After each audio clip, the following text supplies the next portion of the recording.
გარემოს დაცვისა და სოფლის მეურნეობის სამინისტროში რძის სექტორის წარმომადგენლებთან სამუშაო შეხვედრა გაიმართა. განიხილეს ტექნიკურ რეგლამენტში დაგეგმილი ცვლილებები, რომელიც რძის, მისი ნაწარმისა და შემცველი პროდუქტების დამატებითი ეტიკეტირების შემოღებას ითვალისწინებს. შეხვედრაზე მხარეებმა ტექნიკურ რეგლამენტში ცვლილებების ამოქმედების ვადებსა და ნიშანდების საკითხებზე იმსჯელეს.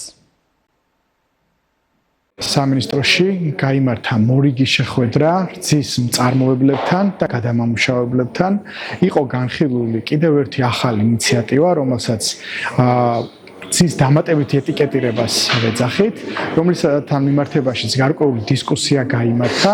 ჩვენს მხრივ სამინისტროს მხრიდან იყო მიღებული ყველა ის კომენტარი, რომელიც გვინდოდა რომ მიგვეღოთ ინდუსტრიის მხრიდან და რა თქმა უნდა შესაბამისად სამუშაო ჯგუფში ეს იქნება გათვალისწინებული და მოკლე პერიოდში იქნება საბოლოო გადაწყვეტილება მიღებული და ამ გადაწყვეტილების თვითმიზანი არის ერთის მხრივ როგორც ადგილობრივი რძის წარმოების წახალისება, ასევე მეორეს მხრივ საბოლოო მომხმარებლის უფრო მეტი ინფორმირება რძის პროდუქტებთან და მის მოხმარებასთან დაკავშირებით, კონკრეტულად გარჩევადობა თუ რა სახის პროდუქტთან აქვს ამას შეხება.